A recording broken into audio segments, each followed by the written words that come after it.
saya datang ngaji ini sebetulnya hanya kepingin bagi-bagi pengalaman sebetulnya.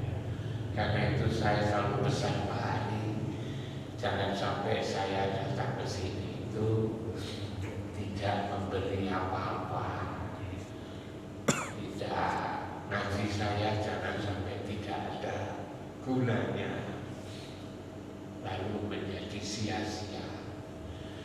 Karena itu saya mesti bertanya, saya harus ngomong apa kepada Pak Hani yang jemput saya itu. Dan alhamdulillah Pak Hani selalu memberitahu saya, ini loh yang perlu dibicarakan.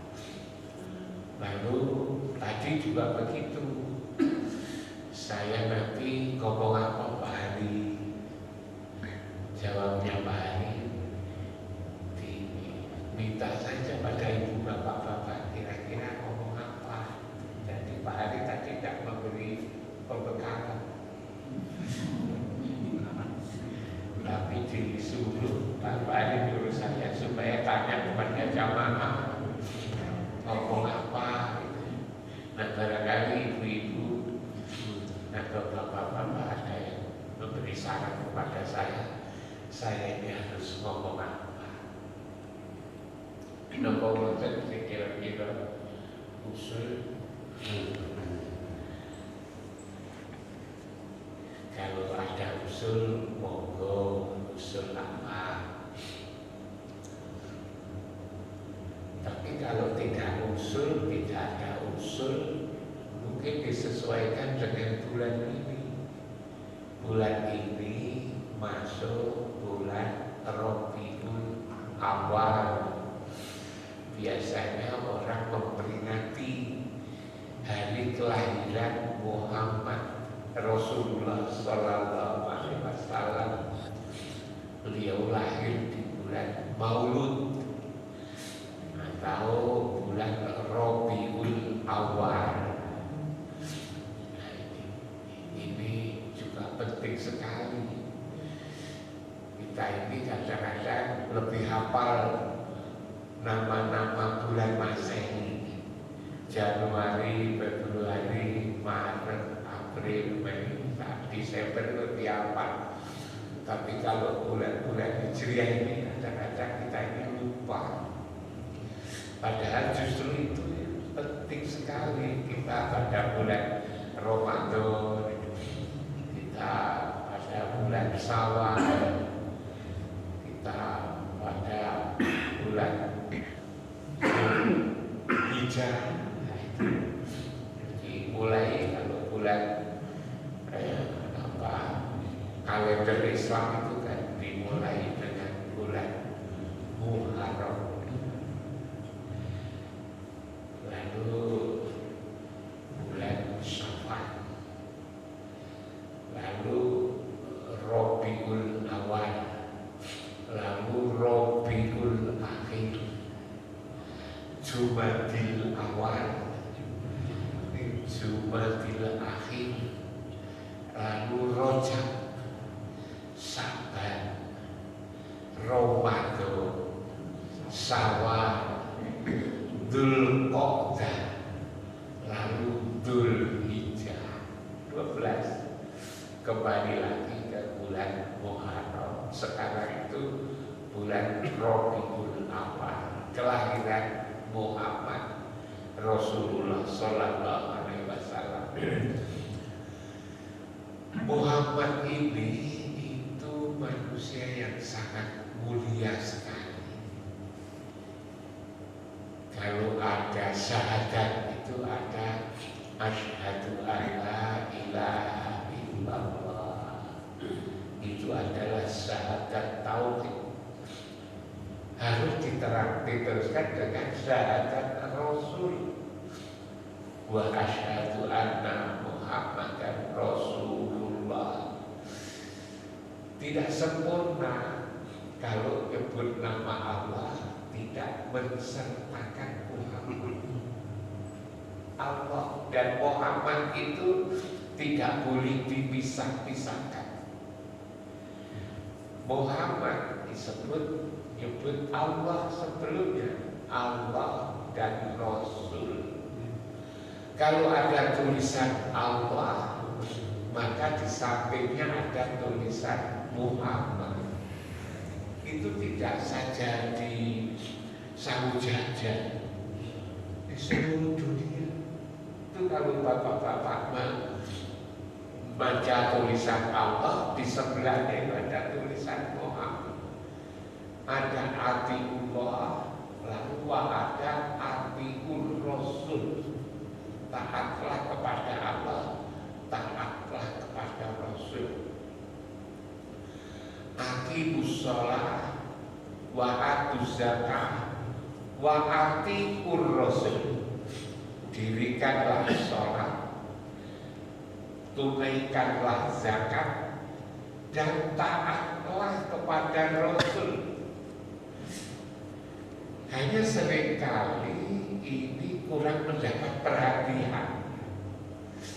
Dikiranya itu kita boleh meninggalkan Rasul, langsung saja kepada Allah. Kalau meninggalkan Rasul, sebetulnya tidak akan nyampe kepada Allah itu. Tapi betapa sulit menerangkan ini karena pandangan masyarakat sudah seperti itu. Kalau kepada Allah harus langsung, tidak boleh lewat Muhammad Rasulullah. Sudah terlanjur dipercaya, karena selalu saja kita dengar seperti itu. Padahal seperti saya katakan, kalau syahadat hanya asyhadu alla ilaha illallah, tidak sempurna, harus disempurnakan dengan wa asyhadu anna Muhammadar Rasulullah. Nulis kata Allah harus ada kata Muhammad, kata-kata Allah ada kata Rasul. Tidak boleh dipisah-pisahkan. Di surat An-Nisa, ibu-ibu nanti kalau kotor di rumah bisa dibaca. Di surat An-Nisa ayat 150 dan 151. Di sana dikatakan tidak boleh orang memisah-misahkan antara Allah dan Rasul. Yang mengatakan nu'minu bibatin wa nakfuru bibatin, beriman pada sebagian dan ingkar sebagian. Yang itu dimaksudkan untuk mengambil jalan tengah. Ambil jalan tengah itu tidak boleh. Dikatakan di sana ulaika humul kafirun haqqo. Orang yang memisah-misahkan antara Allah dan Rasul itu kafir yang sebenar-benarnya. Ulaika humul kafirun haqqo. Jadi memang ada Allah dan Rasul, ada tulisan Allah, ada tulisan Muhammad, ada asyhadu alla ilaha illallah, ada wa asyhadu anna Muhammadar Rasulullah. Bahkan juga di surat An-Nisa ayat 80 dikatakan mayyuti'ir Rasul faqad atau Allah. Siapa yang taat kepada Rasul sama artinya taat kepada Allah. Di surat An-Nisa 80. Siapa yang taat kepada Rasul sama artinya taat kepada Allah. Kan jelas banget. Ada juga dikatakan innal ladzina yubayyi'unaka innama yubayyi'una Allah. Siapa yang berbaiat kepada engkau ya Muhammad sama artinya berbaiat kepada Allah. kita seringkali diajak untuk mencintai Allah. Siapa saja yang dicintai Allah, dia akan mendapatkan keselamatan dan kebahagiaan. Para ustaz, para kiai, ulama ngajak kita ini mencintai Allah, agar juga kita itu dicintai dan disayang oleh Allah. Caranya bagaimana? Cara agar kita itu dikasihi dan disayang Allah. Caranya gimana? Itu di surat Ali Imran ayat 31. Surat Ali Imran ayat 31. Dikatakan kul in kuntum tuhibbunallah, katakan siapa yang ingin dicintai, mencintai dan dicintai oleh Allah akan dicintai oleh Allah. Siapa saja yang mencintai dan akan dicintai oleh Allah. Gimana caranya? Fattabi'uni, ikuti saya. Jadi jelas sekali Bu Bapak sekalian, agar kita itu dicintai, disayang oleh Allah, maka caranya adalah ikuti Muhammad. Bukan ikuti Allah, ikuti Muhammad. Yuhibbukumullah. Kamu kalau ikut Muhammad akan disayang oleh Allah. Fayaghfir lakum dzunubakum wallahu ghafurur rahim. Manakala kamu ikut Rasul, maka kamu akan dicintai Allah dan dosamu akan diampuni. Allah Maha Pengampun dan juga Maha Penyayang. Ini kan siapa yang ingin disayang oleh Allah, maka ikuti saya, ikut Muhammad. Bukan lalu ikut Allah, ikut Muhammad. Fayaghfir lakum dzunubakum wallahu ghafurur rahim. Karena itu yang ayat Quran yang seringkali didakwahkan oleh Pak Hari. Pak Hari itu juga berdakwah. Kalau naik Grab itu Pak Hari itu berdakwah kepada penumpang. Bekalnya satu ayat. Surat Al-Maidah ayat 35. Jadi penumpang nanti ya tidak lain lagi. Dikira hari itu sudah menjadi ustaz. Padahal yang didakwahkan itu satu ayat. Ustaz satu ayat. Tidak berubah-ubah. Saya minta supaya diganti lagi. Itu satu ayat. Tapi itu penting banget karena orang tidak pernah perhatikan. Orang tidak pernah mendakwahkan tadi. Yang dakwahkan Pak Hari. Suatu saat Pak Hari penumpangnya itu kiai. Pak Hari tidak tahu bahwa itu kiai. Oleh Pak Hari yang didakwahi pada profesor, sebenarnya oleh itu ustaz.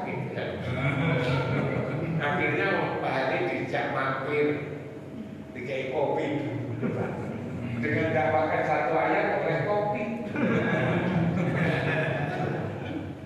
Oleh kopi baru. Lalu setelah dibayar duit itu tidak boleh disusuk, ya betul.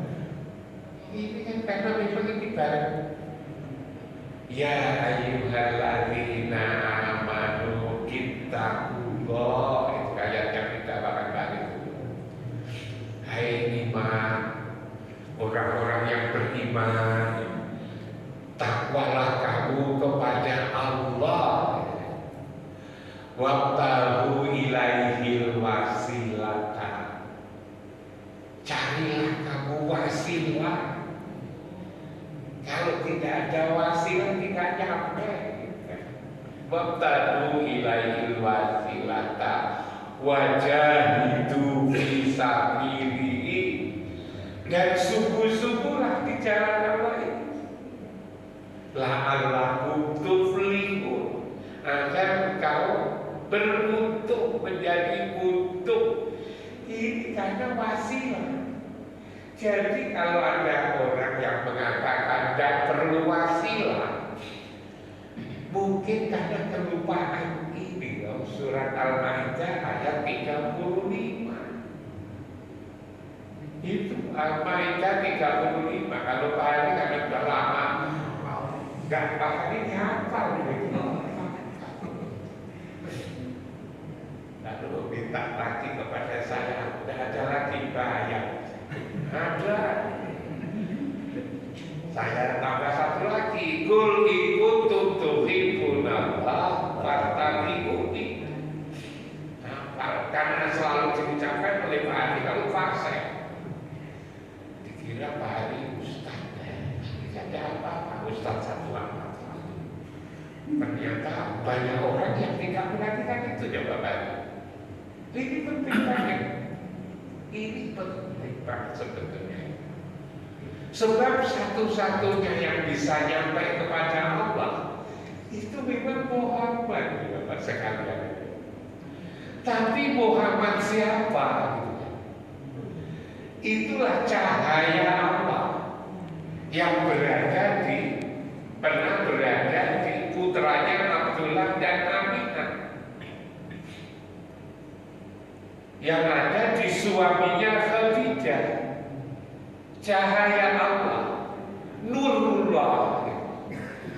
Muhammad itu ada cahaya Allah, sementara kalau kita itu adalah cahaya Muhammad. Maka kita ini disebut Nur Muhammad. Kita ini Nur Muhammad. Kita ini berasal dari Muhammad. Muhammad yang suami Khadijah, anak Aminah, bukan itu.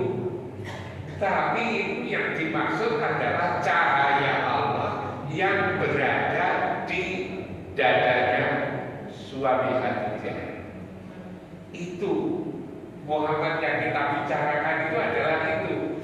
Hanya seringkali kita ini ketika bicara agama, konsentrasi kita itu kepada yang zahir,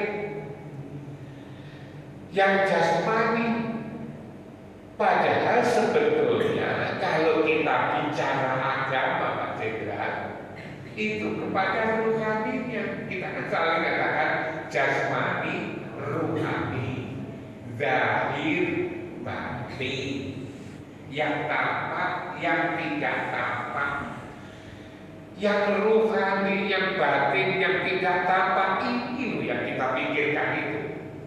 Makanya dulu saya katakan, kalau yang zahir itu tidak perlu sebetulnya terlalu kita pikir, walaupun juga penting, karena zahir inilah yang menjadi kedalamannya yang batin.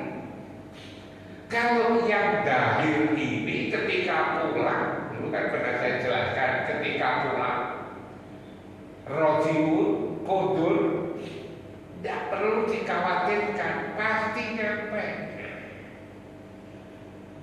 Karena diangkatkan tetangga. Yang zahir ini, yang jasmani menjadi jasad. Kalau masih ada rohnya, namanya jasmani. Tapi kalau sudah wafat, namanya menjadi jasad.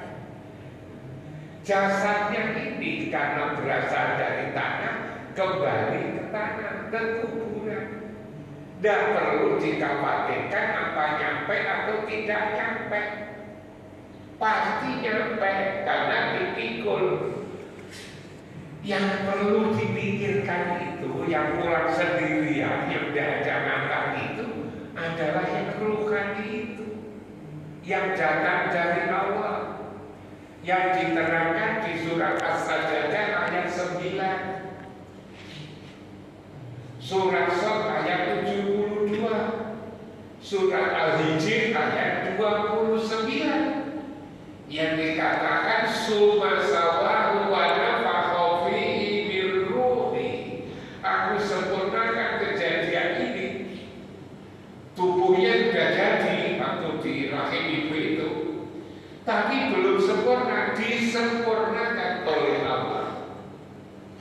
dengan ditiupkannya roh. Nah, agama itu lebih konsentrasi ngurus roh ini. Karena itu ketika bicara Muhammad itu bicara rohani sebetulnya. Karena itulah agama disebut rohaniawan. Karena roh ini. Roh inilah kalau pulang kita harus siapkan pulang ke mana, jalannya mana, oleh-olehnya apa, siapa nanti yang akan menerima. Dan ini rohani ini. Dan roh yang kita bicarakan Muhammad itu adalah wilayah roh. Tapi kalau Muhammad tidak disebut roh. Kalau Muhammad tidak disebut roh. Muhammad itu disebut Abul Anwar, bapaknya roh. Dikatakan anak Abul Basar, anak Abul Anwar, aku ini bapaknya roh. Wa Adam Abul Basar, dan Adam itu bapaknya tubuh. Yang diurus itu adalah ruhaninya ini, bapak ini ruhaninya. Ruhaninya inilah akan lalu menjadi bersih, tetap menjadi suci, agar kelak nanti bisa kembali. Sebab Allah dan Rasul itu hanya menghendaki yang suci-suci. Nah, ini Muhammad yang kita bicarakan itu bukan Muhammad yang tubuh itu, tetapi yang Abul Anwar, yang bapaknya roh. Yang kita adalah anaknya roh. Kita ini adalah anaknya Abul Anwar, anaknya bapaknya roh. Kita ini anaknya Muhammad dari tinggi ruhaninya. Nanti agar kita bisa kembali ke bapaknya roh. Lah Muhammad yang kita bicarakan ini adalah Muhammad bapaknya roh, Abul Anwar. Di surat Al-Balad dikatakan la uqsimu bihadzal balad wa anta khilum bihadzal balad wa walidin wa walad. Demi bapak dan anak. Siapa bapak? Bapak itu adalah Muhammad Rasulullah. Anaknya siapa? Anaknya kita ini adalah anaknya. Dari sisi ruhani kita itu anaknya Muhammad Rasulullah. Karena ini kita ini sebenarnya secara ruhaninya memang mulia banget kita ini. Kalau yang dibicarakan rame bertahun-tahun, yang itu keturunan itu dari tubuh. Ini keturunannya ini, keturunan ini dibilang mulia, ya silakan saja. Tapi itu tidak diurus sebetulnya. Yang diurus itu adalah ruhani kita. Jadi kita bicara Muhammad itu Muhammad ruhaninya, yang itu disebut Rasul, disebut Abul Anwar. Lebih mulia lagi, udah Bapak sekalian, di surat Al-Ahzab ayat 56, Pak Jenderal Al-Ahzab ayat 56. Pak Jenderal itu mesti nulis, nanti dibaca lagi. Nah, kalau salah nanti tolong dikoreksi. Al-Ahzab ayat 56 itu dikatakan innallaha wa malaikatahu yusholluna 'alan nabi ya ayyuhalladzina amanu shollu 'alaihi wa sallimu taslima. Bahwa Allah dan malaikat itu selalu nyambung. Maka ya ayyuhalladzina amanu shollu 'alaihi wa sallimu taslima. Maka mukmin hendaknya kamu menyambung kepada beliau, kepada Muhammad, sehingga antara Allah lalu Rasul Muhammad sebagai Rasul lalu mukmin itu nyambung. Kalau itu selalu nyambung, tentu kalau nyambung itu ada tempat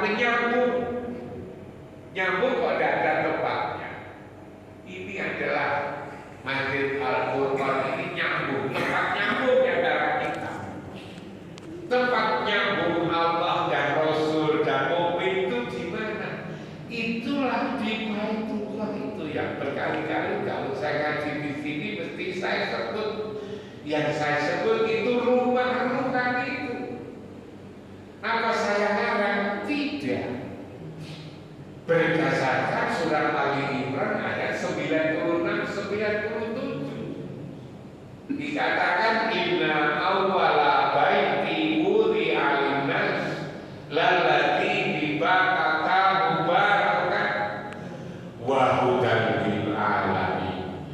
Sesungguhnya yang mula-mula rumah, ketika itu belum ada rumah, yang mula-mula rumah saya nyatakan untuk semua manusia adalah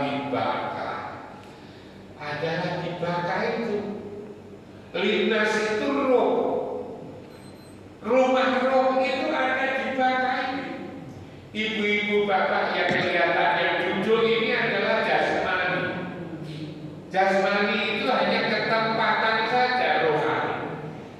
Jasmaninya, nah, saya katakan jasmaninya, kita punya rumah jasmani, rumah kita masing-masing. Rumah itu harus kita tempati. Kalau rumah itu tidak kita tempati, tempat rusak. Kalau kita pergi dari rumah tidak pamit, sebutannya juga tidak bagus. Migat, gelap-gelap, bambu, liang, begitu pula rumah rohani juga harus kita tempati. Kapan? Setiap sholat. Setiap sholat kita menghadap ke rumah rohani. Disitulah rumah rohani itu secara ruhannya ada Muhammad. Muhammad kan sudah meninggal. Yang meninggal itu tubuhnya, ruhani tidak pernah meninggal. Kita memang yang meninggal tubuh, tapi ruhani kita tidak meninggal. Karena itulah kita perlu beragama ini. Itu karena ruhani tidak meninggal. Ruhani kita tidaknya pulang. Kalau pulang kemana? Ke bapaknya, ke Abdul Ahmad. Di pangkalan roh, di rumah roh, namanya pulang kan ke rumah. Pulang itu ke rumah baik. Lah rumah tempat pulang itu yaitu di bait itu. Karena itu di bapak-bapak nanti kalau itu pulang kembali, ya di situ. Saya ini pengalaman saya itu ketika ada orang meninggal sulit, katanya sudah 3 hari, kok nggak lepas-lepas. Saya diundang ke rumah sakit di Saifullah. Saya yang bilang, Bapak kalau sampai pulang, tempat pulang sampai itu ya di Biklan itu loh, di Baitullah. Tempat itu disebut oleh semua kitab suci. Kalau Taurat nyebutnya jantung alam, kalau Zabur nyebutnya pusat dunia, kalau Injil menyebutnya tubuh alam, kalau Quran menyebutnya rumah Allah atau Baitullah. Di situ tempat kembali panjenengan. Subhanallah, kira-kira beberapa menit lalu hilang. Saya juga begitu, pernah di Jakarta. Anaknya teman saya sudah beberapa hari katanya mau meninggal. Coba didoain Pak Imam. Saya diajak datang, saya omongin, Ibu monggo kundur. Tempat kundur panjenengan adalah di sini loh. Di Ibu ketika sehari-hari sholat itu loh menghadap kiblat, di tempat itulah tempat itu. Lalu beberapa menit kemudian bilang, saya tidak tahu apakah itu kebetulan atau bagaimana, saya tidak tahu. Di situ, makanya kalau ibu bapak ya pengalaman Tuhan tidak bisa diperbantahkan, namanya pengalaman. Pengalaman itu kan tidak bisa dibantah. Saya ketika umroh, biasanya saya itu umroh pada bulan Januari Juli, tapi karena kaki saya sakit ini sudah 2 tahun tidak umroh. Saya selalu memohon kepada Rasulullah untuk dipertemukan dengan bapak saya dan ibu saya. Alhamdulillah, apakah dalam mimpi, apa dalam apa kelihatan. Ya Rasulullah, izinkan aku ketemu bapak ibu. Awal-awal dulu saya, kalau andaikan ayah saya belum ada di sini ya Rasulullah, pindahkanlah ke tempatmu yang mulia ini. Saya minta untuk dipindahkan, sebab belum tentu kita ini bisa sampai ke sana, karena tidak tahu ketika pulang kita itu di situ, maka lalu tidak ke situ. Kemana kalau tidak ke situ? Karena tidak tahu tempatnya, tempat pangkalan roh, asal roh tidak tahu, maka lalu juga tidak nyampe. Lalu kemana? Ada pohon besar nyangsang di situ, ada batu besar hinggap di situ, ada gunung, ada laut. Di situ tidak ada tahu tempatnya, itu biasanya nangis itu. Maka kita sebagai anak soleh kalau pas umroh, pas haji, mohon kepada ya Rasulullah, izinkan ayah saya, ibu saya dipindah ke tempatmu yang mulia ini, dipindah, lalu kita menjadi bisa ketemu. Nah, ibu dan bapak sekalian, seperti ini saya mengatakan, karena ibu bapak sudah tahu setiap sholat menghadap kiblat itu maksudnya adalah agar kita bisa pulang kembali, bahwa dulu datang kita dari situ. Namanya pulang ke rumah, pulang ke rumah rohani kita di situ itu. Makanya ibu bapak, kalau sholat menghadap ke tempat itu, merasa berada di situ, itulah tempat pulang rohani kita. Dan kalau bapak bisa pulang, bisa kembali ke tempat itu, itulah namanya sholat, namanya selamat. Makanya itu lalu dulu saya terangkan, ketika umroh itu begitu datang, kita itu disuruh mengelilingi Ka'bah 7 kali. Untuk apa? Untuk mempertegas bahwa inilah rumahmu.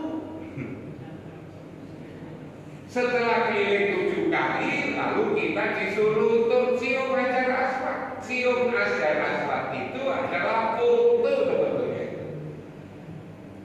penjelmaan daripada malaikat Zuriyah. Kalau itu kita foto di situ, kita kembali di situ, kita tanya siapa kamu, aku penduduk sini, dulu sudah pernah foto. Karena itu lalu buahnya crowded, penuh sesak, maka tidak bisa kilometer apa. Lalu pakai fingerprint, tangannya di Bismillah, Allahu Akbar, itu dicatat. Pakai fingerprint, pakai tangan, itu dokumen itu sebetulnya. Sama aja tak ceritakan dulu itu dengan ibu saya kalau membeli ayam ke pasar, kan di serimpung, nyampe di rumah serimpungnya kan harus dilepas. Sebelum dilepas, kalau di desa itu diputarkan sopok. Jadi diputarkan sopok yang telu, maka ayam itu tidak pergi. Tolak di sopok. Kalau sampai bapak kita semua tidak ditolakkan di sopok, tapi ditolakkan di Ka'bah. Jadi kesana itu dipertegas, inilah rumahku. Kalau itu sudah tahu rumah, maka ibu bapak tidak usah nanti ditanya-tanya. Bahkan ketika bapak pulang nanti akan disapa dengan sapaan yang indah yang selalu saya katakan, ya ayah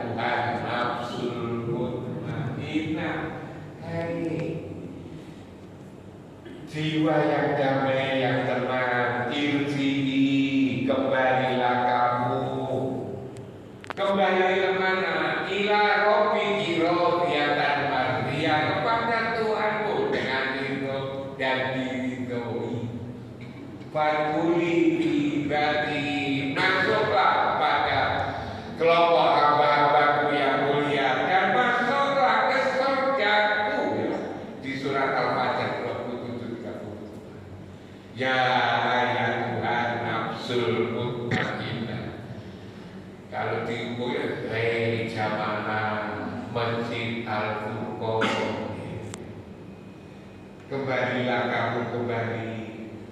Tapi sekarang jangan kembali-balik. Mobilnya baru masuk. Kembalilah kembali kamu kembali. Kembali kemana? Ila rabbiki radiyatan mardiyah. Wadkhuli bi ibadi wadkhuli jannati. Surat Al-Fajr ayat 27.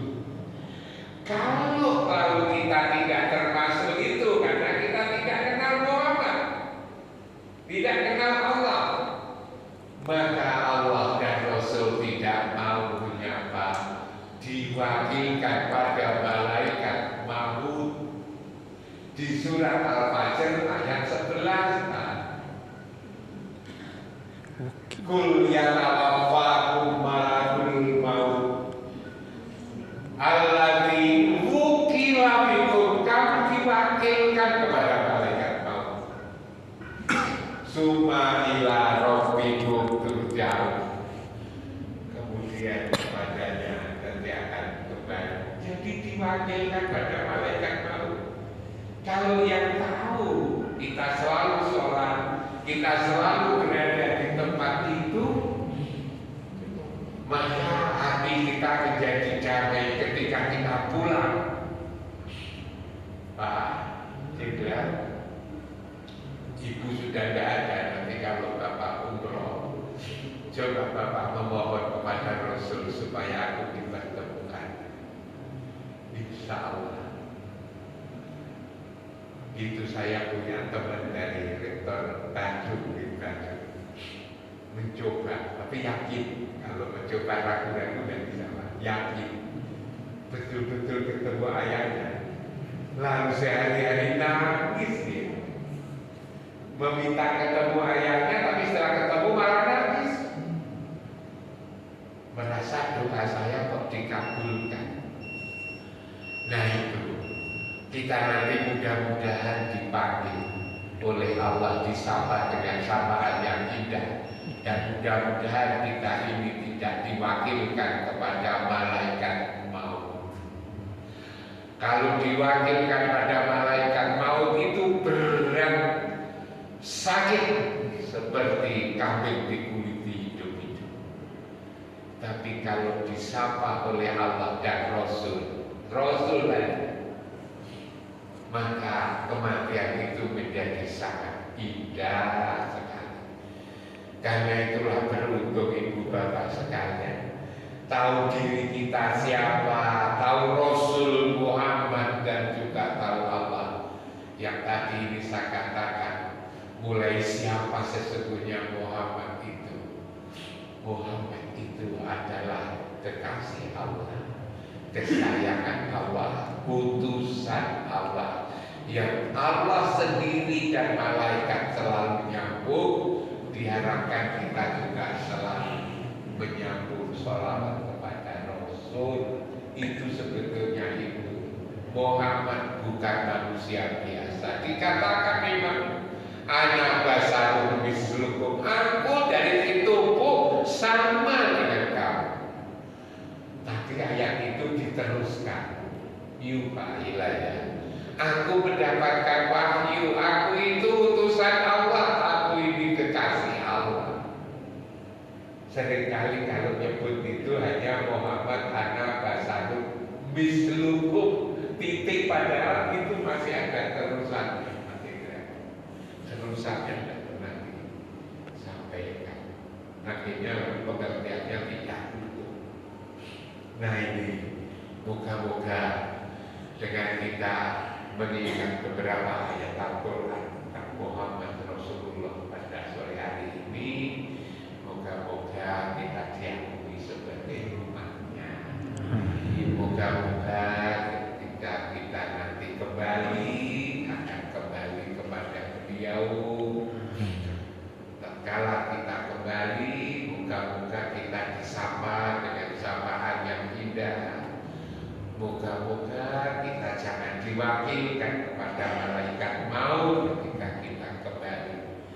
Moga-moga ketika kita kembali lewat jalan yang paling cepat dalam tidak tidak lewat proses yang panjang, karena kita sudah menjadi kekasih Allah dan Rasul. Kita mengikuti apa yang dikatakan oleh Quran, Qul in kuntum tuhibbunallah fattabi'uni.